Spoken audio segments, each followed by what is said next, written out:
Time for another bedtime story, huh? You seemed to really enjoy Coraline last time. Do you want me to continue in that? Yeah, of course.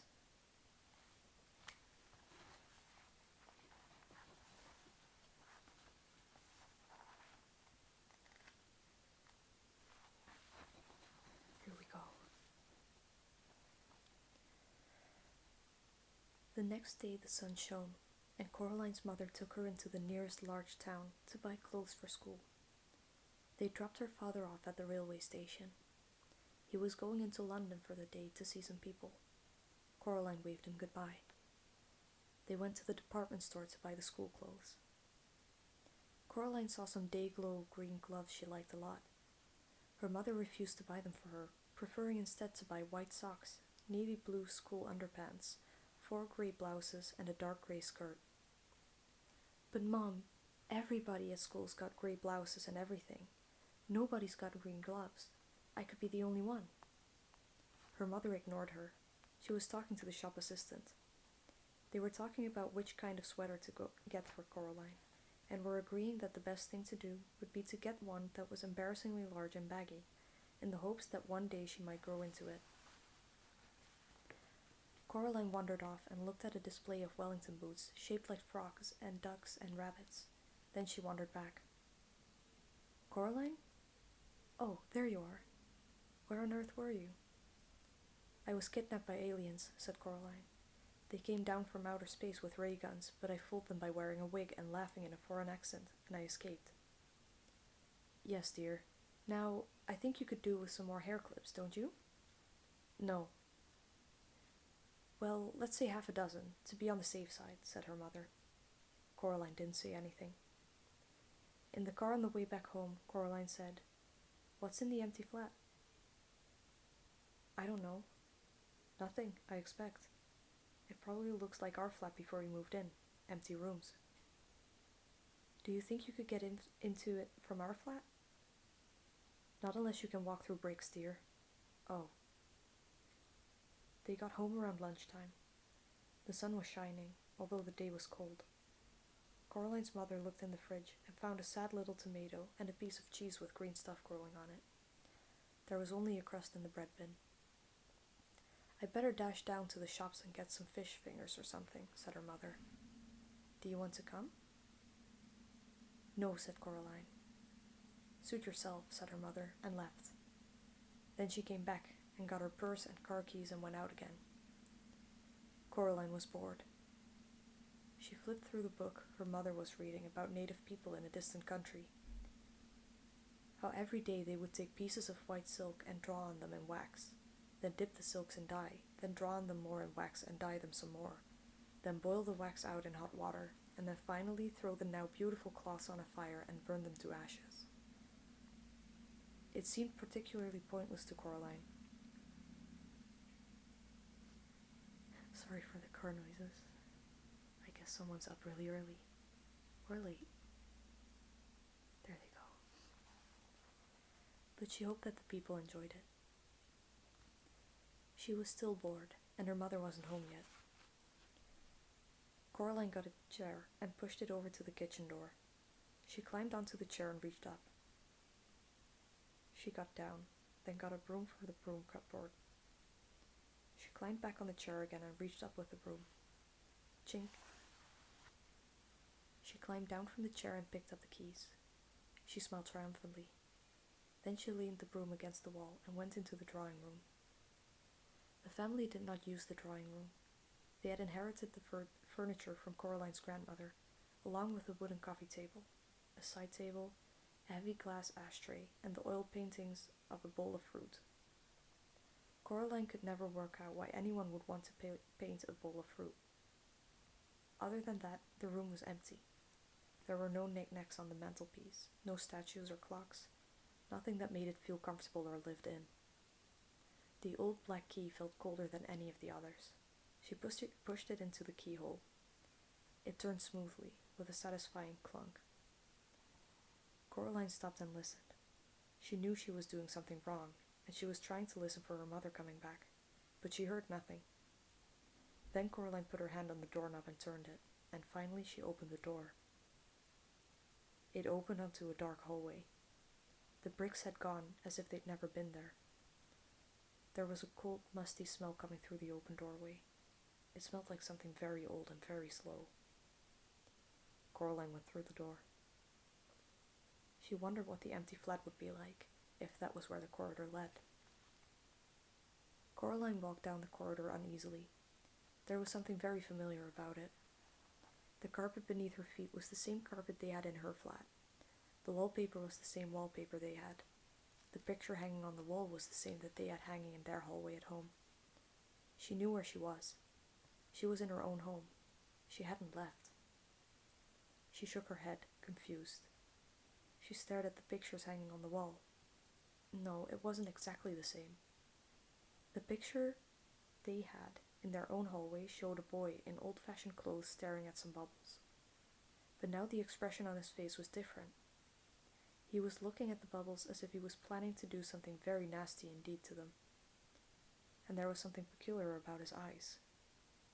Coraline stared at his eyes, trying to figure out what exactly was different. She almost had it when somebody said, "Coraline?" It sounded like her mother. Coraline went into the kitchen, where the voice had come from. A woman stood in the kitchen with her back to Coraline. She looked a little like Coraline's mother, only her skin was white as paper. Only she was taller and thinner. Only her fingers were too long, and they never stopped moving, and her dark red fingernails were curved and sharp. "Coraline," the woman said, "is that you?" And then she turned around. Her eyes were big black buttons. "Lunchtime, Coraline," said the woman. "Who are you?" asked Coraline. "I'm your other mother," said the woman. "Go and tell your other father that lunch is ready." She opened the door of the oven. Suddenly Coraline realized how hungry she was. It smelled wonderful. "Well, go on." Coraline went down the hall to where her father's study was. She opened the door. There was a man in there, sitting at the keyboard, with his back to her. "Hello," said Coraline. I mean, she said to say that lunch is ready." The man turned around. His eyes were buttons, big and black and shiny. "Hello, Coraline," he said. "I'm starving." He got up and went into her kitchen. They sat at the kitchen table, and Coraline's other mother brought them lunch. A huge golden brown roasted chicken, fried potatoes, tiny green peas. Coraline shoveled the food into her mouth. It tasted wonderful. "We've been waiting for you for a long time," said Coraline's other father. "For me?" "Yes," said the other mother. "It wasn't the same here without you. But we knew you'd arrive one day, and then we could be a proper family. Would you like some more chicken?" It was the best chicken that Coraline had ever eaten. Her mother sometimes made chicken, but it was always out of packets or frozen, and was very dry, and it never tasted of anything. When Coraline's father cooked chicken, he bought real chicken, but he did strange things to it, like stewing it in wine, or stuffing it with prunes, or baking it in pastry, and Coraline would always refuse to touch it on principle. She took some more chicken. "I didn't know I had another mother," said Coraline cautiously. "Of course you do. Everyone does," said the other mother, her black button eyes gleaming. "After lunch I thought you might like to play in our room with the rats." "The rats?" "From upstairs." Coraline had never seen a rat, except on television. She was quite looking forward to it. This was turning out to be a very interesting day after all. After lunch her other parents did the washing up, and Coraline went down the hall to her other bedroom. It was different from her bedroom at home. For a start, it was painted in an off-putting shade of green and a peculiar shade of pink. Coraline decided that she wouldn't want to have to sleep in there, but that the color scheme was an awful lot more interesting than her own bedroom. There were all sorts of remarkable things in there she'd never seen before. Wind-up angels that fluttered around the bedroom like startled sparrows. Books with pictures that writhed and crawled and shimmered. Little dinosaur skulls that chattered their teeth as she passed. a whole toy box filled with wonderful toys. This is more like it, thought Coraline. She looked out of the window. Outside, the view was the same one she saw from her own bedroom. Trees, fields, and beyond them, on the horizon, distant purple hills. Something black scurried across the floor and vanished under her bed. Coraline got down on her knees and looked under the bed. 50 little red eyes stared back at her. "Hello," said Coraline. "Are you the rats?" They came out from under the bed, blinking their eyes in the light. They had short, soot-black fur, little red eyes, pink paws and tiny hands, and pink, hairless tails like long, smooth worms. "Can you talk?" she asked. The largest, blackest of the rats shook its head. It had an unpleasant sort of smile, Coraline thought. "Well," asked Coraline, "what do you do?" The rats formed a circle. They began to climb on top of each other, carefully but swiftly, until they had formed a pyramid with the largest rat at the top. The rats began to sing in high, whispery voices. "We have teeth and we have tails. We have tails, we have eyes. We were here before you fell. You will be here when we rise." It wasn't a pretty song. Coraline was sure she'd heard it before, or something like it, although she was unable to remember exactly where. Then the pyramid fell apart, and the rats scampered, fast and black, towards the door. The other old crazy man upstairs was standing in the doorway, holding a tall black hat in his hands. The rats scampered up him, burrowing into his pockets, into his shirt, up his trouser legs, down his neck. The largest rat climbed onto the old man's shoulders, swung up on the long grey mustache, past the big black button eyes, and onto the top of the man's head. In seconds, the only evidence that the rats were there at all were the restless lumps under the man's clothes, forever sliding from place to place across him. And there was still the largest rat, who stared down with glittering red eyes at Coraline from the man's head. The old man put his head on, and the large rat was gone. "Hello, Coraline," said the older man upstairs. "I heard you were here. It is time for the rats to have their dinner, but you can come up with me if you like and watch them feed." There was something hungry in the old man's button eyes that made Coraline feel uncomfortable. "No, thank you," she said. "I'm going out to explore." The old man nodded, very slowly. Coraline could hear the old rats whispering to each other, although she could not tell what they were saying. She was not certain that she wanted to know what they were saying. Her other parents stood in the kitchen doorways as she walked down the corridor, smiling identical smiles and waving slowly. "Have a nice time outside," said her other mother. "We'll just wait here for you to come back," said her other father. When Coraline got to the front door, she turned back and looked at them. They were still watching her and waving and smiling. Coraline walked outside and down the steps. The house looked exactly the same from the outside, or almost exactly the same. Around Miss Pink and Miss Forcible's door were blue and red light bulbs that flashed on and off, spelling out words, the lights chasing each other around the door. On and off, around and around. Astounding was followed by a theatrical, and then triumph. It was a sunny, cold day, exactly like the one she'd left. There was a polite noise from behind her. She turned around. Standing on the wall next to her was a large black cat, identical to the large black cat she'd seen in the grounds at home. "Good afternoon," said the cat. Its voice sounded like the voice at the back of Coraline's head, the voice she thought words in, but a man's voice, not a girl's. "Hello," said Coraline. "I saw a cat like you in the garden at home. You must be the other cat."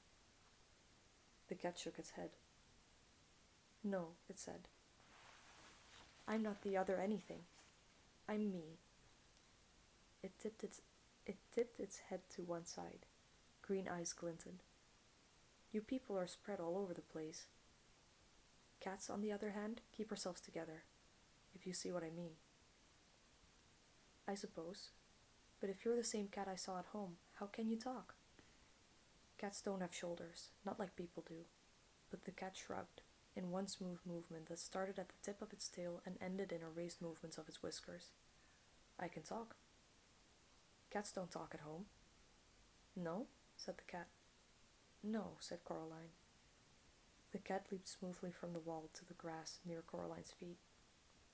It stared up at her. Well, you're the expert on these things, said the cat, dryly. After all, what would I know? I'm only a cat. It began to walk away, head and tail held high and proud. Come back, said Coraline. Please, I'm sorry, I really am. The cat stopped walking, sat down and began to wash itself thoughtfully, apparently unaware of Coraline's existence. We could be friends, you know, said Coraline. We could be rare specimens of an exotic breed of African dancing elephants, said the cat, but we're not. At least, it added cattily, after darting a brief look at Coraline, I'm not. Coraline sighed. Please, what's your name? Coraline asked the cat. Look, I'm Coraline, okay? The cat yawned slowly, carefully, revealing a mouth and tongue of astounding pinkness. Cats don't have names, it said. No, said Coraline. No, said the cat. Now, you people have names. That's because you don't know who you are. We know who we are, so we don't need names. There was something irritatingly self-centered about the cat, Coraline decided. As if it were, in its opinion, the only thing in any world or place that could possibly be of any importance. Half of her wanted to be very rude to it. The other half of her wanted to be polite and deferential. The polite half won. Please, what is this place? The cat glanced around briefly. It's here, said the cat. I can see that. Well, how did you get here? Like you did. I walked, said the cat. Like this. Coraline watched as the cat slowly walked across the lawn. It walked behind a tree, but didn't come out the other side. Coraline went over to the tree and looked behind it. The cat was gone. She walked back towards the house. There was another polite noise from behind her. It was the cat. By the by, it said, it was sensible of you to bring protection. I'd hang on to it if I were you. Protection? That's what I said the cat. And anyway... It paused and stared intently at something that wasn't there. Then it went down into a low crouch and moved slowly forward, 2 or 3 steps. It seemed to be stalking an invisible mouse. Abruptly it turned its tail and dashed for the woods. It vanished among the trees. Coraline wondered what the cat had meant. She also wondered whether cats could all talk where she came from and just chose not to, or whether they could only talk when they were here, wherever here was. She walked down the brick steps to the Mrs. Spinks and Forcible's front door. The blue and red lights flashed on and off. The door was open, just slightly. She knocked on it, but her first knock made the door swing open, and Coraline went in. She was in a dark room that smelled of dust and velvet. The door swung shut beneath her, and the room was black. Coraline edged forward into the small anteroom. Her face brushed against something soft. It was cloth. She reached up her hand and pushed at the cloth. It parted. She stood blinking on the other side of the velvet curtains, in a poorly lit theater.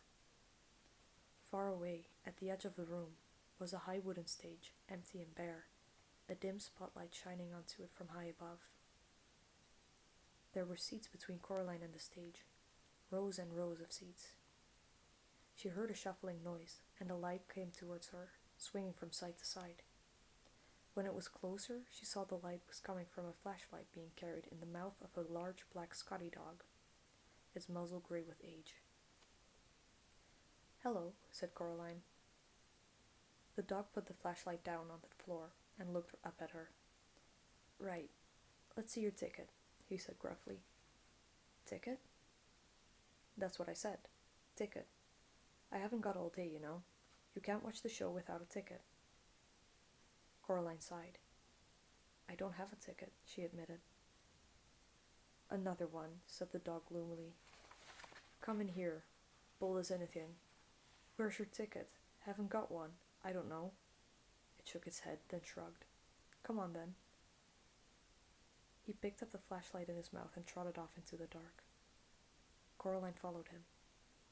When he got near the front of the stage, he stopped and shone the flashlight onto an empty seat.